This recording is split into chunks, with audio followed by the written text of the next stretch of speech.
Em instantes, Noticiário Tortuga, o informativo do agro que mostra para o produtor o que há de melhor na pecuária do Brasil.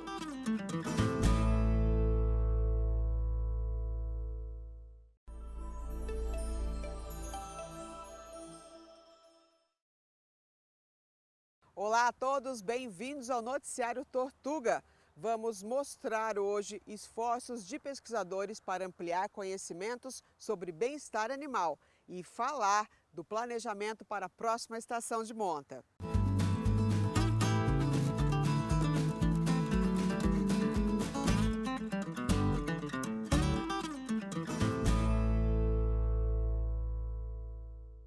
No Instituto de Zootecnia da Universidade Federal Rural do Rio de Janeiro, um recém-criado grupo de estudos sobre bem-estar animal divulga e testa técnicas de condicionamento do gado que impactam o rendimento, a produção e a rentabilidade. Acompanhe a entrevista do Cairo Rodrigues com uma representante da instituição.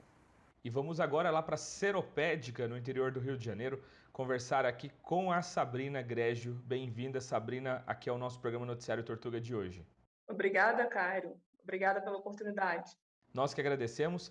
A Sabrina, ela é professora do Instituto de Zootecnia da Universidade Federal Rural do Rio de Janeiro e coordena os projetos de bem-estar animal lá junto com alguns alunos. E recentemente vocês criaram aí, né, Sabrina, um grupo de estudos, pesquisa e extensão em bem-estar animal e produção aí da universidade. Eu queria que você contasse pra gente um pouco mais sobre esse projeto. Primeiramente, por que a iniciativa desse grupo de estudos? A iniciativa, Cário, é devido a uma exigência, né, cada vez maior da sociedade, né, que tem exigido conhecimento em cima dos produtos, né, que ela adquire, a procedência desses produtos e hoje, principalmente, a procedência a nível de sistema de criação, né, exigindo o conhecimento em cima do valor que esses sistemas dão, né, ao bem-estar desses animais que estão ali sendo criados. Então, nós, no Instituto de Zootecnia, construímos esse grupo de ensino, pesquisa e extensão, que tem como objetivo disseminar esse conhecimento dentro da academia, né, e, à frente, formar recurso humano capaz de reconhecer um status de bem-estar nos animais dentro dos sistemas e capaz de tomar ações corretivas, né, para a melhoria desse status de bem-estar, visto que isso é uma coisa muito evidente na sociedade contemporânea, né, essa necessidade, essa exigência do conhecimento a nível de bem-estar. E vocês já estão realizando aí 2 projetos com um rebanho da raça Sind. Eu queria que você contasse mais para a gente sobre esse projeto e sobre quais estudos estão sendo desenvolvidos aí dentro. O primeiro projeto é um projeto que nós intitulamos Doma Racional, né, de bovinos. E esse projeto acontece com a raça Sind, inicialmente com 2 fêmeas da raça Sind. O objetivo do projeto, na verdade, é trazer aos nossos alunos um entendimento sobre o comportamento e sobre a importância da interação homem-animal. O primeiro projeto da Doma tem esse objetivo, né, de gerar esse conhecimento, esse entendimento sobre essa inter-relação homem-animal e, consequentemente, um próximo projeto é um projeto que a gente visa avaliar o bem-estar, tá, em cima dos 5 domínios do bem-estar animal. E aí, nesse segundo momento, com esse projeto, a gente visa ter recurso humano que, através do conhecimento da interação homem-animal e do comportamento da espécie que se está trabalhando, consiga definir status de bem-estar e consiga, dessa forma, melhorar com ações corretivas, né, que a gente entende que muitas ações para a melhoria do bem-estar são ações de manejo simples, né, mas a gente precisa que o profissional tenha entendimento sobre o status de bem-estar e de que forma ele pode melhorar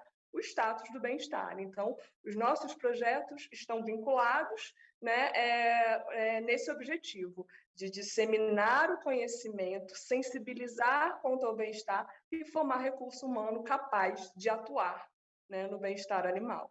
E Sabrina, quais os benefícios que isso pode trazer aí para a cadeia como um todo? Tanto para o animal, quanto para quem está trabalhando, né, com aqueles animais, tanto também para o consumidor final, porque isso, de certa forma, vai afetar aí na produção de carne e leite. Se a gente for para o finalzinho aí dessa cadeia produtiva, né, produtos de origem animal, a gente já percebe hoje que o consumidor tem uma ação mandatória, né, na escolha, e quando o consumidor passa a preocupar com o bem-estar, o sistema de produção e o produtor, ele precisa começar a se atualizar e também entender um pouquinho desse tema, né, para poder trazer isso ao seu sistema e atender às exigências de um consumidor, que a gente chama um consumidor contemporâneo, um consumidor exigente, né? Então, o produtor, ele tem a ganhar, né? Porque hoje, inclusive, nós temos muitas certificações de produto, né, a nível de bem-estar, só que a gente entende, né, como profissionais da área agrária, que isso não pode chegar de repente para o produtor. A gente precisa sensibilizar e mostrar que muitas dessas ações que levam ao bom status de bem-estar são ações de manejo muito simples e que podem lá na frente agregar valor ao produto final desse sistema de produção, ou seja, o produtor tem a ganhar com isso. E a gente entende também, Cairo, que a gente precisa atentar para uma coisa também que vem sendo muito vinculada, que a gente chama de bem-estar único. Quando a gente respeita o ambiente, quando a gente respeita o bem-estar do animal, né, a gente agrega muito ao bem-estar das pessoas dentro do sistema. E quando a gente fala de bem-estar humano para dentro do sistema de produção, a gente está falando do campeiro, a gente está falando do produtor, a gente está falando de todo mundo que trabalha ali e que só tem a ganhar numa alteração de manejo que vise o bem-estar dos animais, que vise respeitar o animal, que vise uma ação gentil, que vise um manejo gentil, né? A gente percebe que isso muda muito a rotina, né, do próprio manejador, do próprio campeiro, e acaba que vira uma coisa única, que a gente chama de bem-estar único. Sabrina, quero mais uma vez te agradecer pela sua participação aqui no nosso programa de hoje. Parabéns aí por esse projeto, pelo grupo de estudos. Bom trabalho e qualquer novidade, estamos aqui sempre de portas abertas aí para vocês. Obrigado. Eu que agradeço, Cairo. A Universidade Federal Rural do Rio de Janeiro, Instituto de Zootecnia, agradece muito a oportunidade de divulgar essa nossa ação. Muito obrigada. Olá, amigo pecuarista. A dica de hoje, a gente vai falar um pouquinho sobre período de seca, né, período de estiagem e leitura de coxo. É importante, né, que quando você for oferecer para os seus animais proteinado ou mesmo a ração que tenha em sua formulação ureia, que seja feita a leitura diária e que não haja sobras no coxo. E, no caso, o ideal seria que o coxo seja coberto, mas no caso do coxo não for coberto, que pelo menos esse coxo tenha um dreno, né, um furo para que seja escoada toda a água, no caso de haver alguma chuva ou acúmulo de umidade. Não adianta a gente oferecer um produto de qualidade para o rebanho, sendo que o manejo talvez não seja executado de forma correta, né? Então é ideal que seja executado esse manejo, essa leitura de forma correta dentro da fazenda, para que o resultado final seja obtido de forma total e de forma satisfatória. Está na hora de começar a planejar a próxima estação de monta. Vamos reforçar informações sobre esse manejo que organiza todo o ciclo de produção do rebanho na fazenda e destacar as vantagens desse processo. E para isso vamos falar com o Erlon Alhadas. Erlon, bem-vindo aqui ao nosso programa de hoje.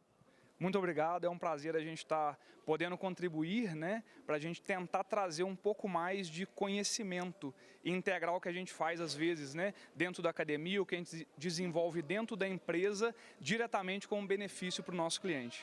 Por que o produtor ele deve montar essas estações aí dentro da fazenda dele, separando esses rebanhos por lote? Então, quais os benefícios disso? Por que ele deve montar essas estações? Nós temos talvez 3 principais pontos ao estruturar esse sistema, né, de estação de monta, parição e desmame dentro de uma propriedade. O primeiro deles seria, eu consigo ter uma concentração de mão de obra em períodos específicos do ano em atividades específicas. Então, na minha propriedade, durante aquele período, eu vou focar a minha mão de obra na estação de monta. Depois, na etapa subsequente, numa estação de desmame e depois numa estação de parição.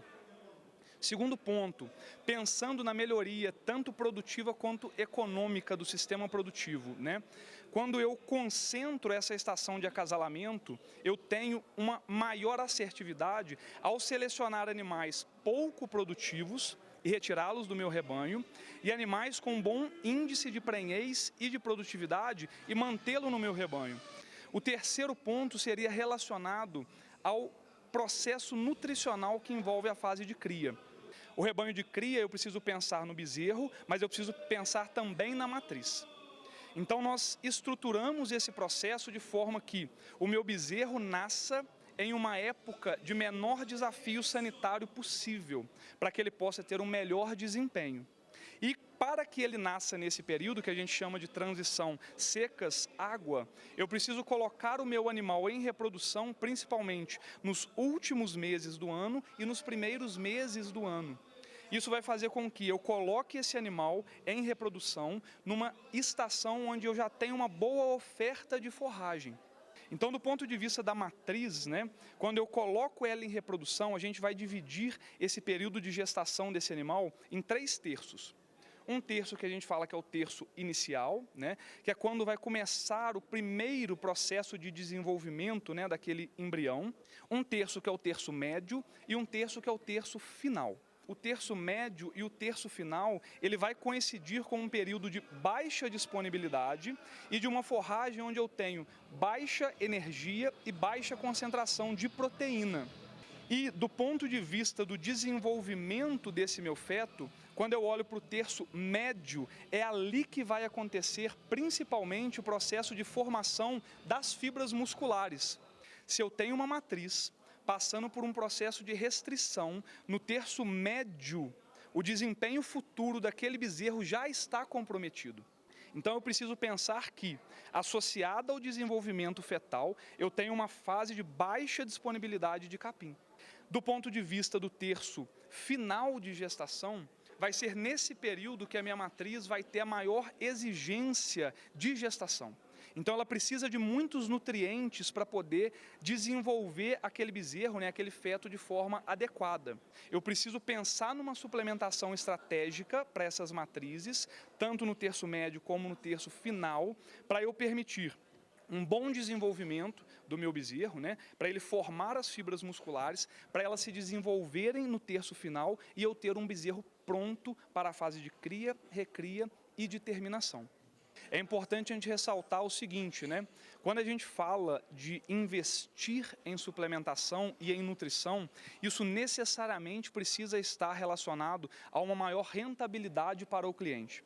Então, o que eu quero, por exemplo, de uma fazenda de cria? Eu quero que a minha vaca me dê um bezerro por ano. Para isso, eu preciso investir na suplementação, em manejo de pastagem, para que esse animal esteja sempre apto a entrar no ciclo reprodutivo. Isso do ponto de vista da matriz.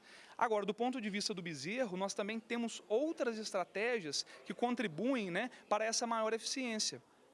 Como, por exemplo, o uso do creep feeding, que a gente faz uma suplementação do bezerro separada da vaca. Isso permite maiores taxas de ganho e eu desmamar um bezerro mais pesado. E quando a gente olha, por exemplo, para o nosso portfólio, nós temos diversos produtos que podem se encaixar e de forma muito assertiva, através do nosso conhecimento e das tecnologias que a gente usa, para a melhoria desse sistema. Então isso vai depender da característica do cliente. Então, por exemplo, nós estamos diante de um cliente que ele consegue comprar um núcleo e fazer o proteinado na fazenda. Nós temos então, por exemplo, o núcleo boi verde M, que pode ser utilizado nessa formulação. Nós temos o Fosbov, o núcleo proteico, que também pode ser utilizado nesse sistema, E do ponto de vista de produtos prontos para uso, pensando no período seco, a gente tem o Fosbov seca e a gente tem o Fosbov proteico 35 com monenzina, que se encaixaria de forma muito equilibrada nesse nosso objetivo. Com certeza, Erlon. Uma aula aqui no nosso programa de hoje. Muito obrigado mais uma vez pela sua participação.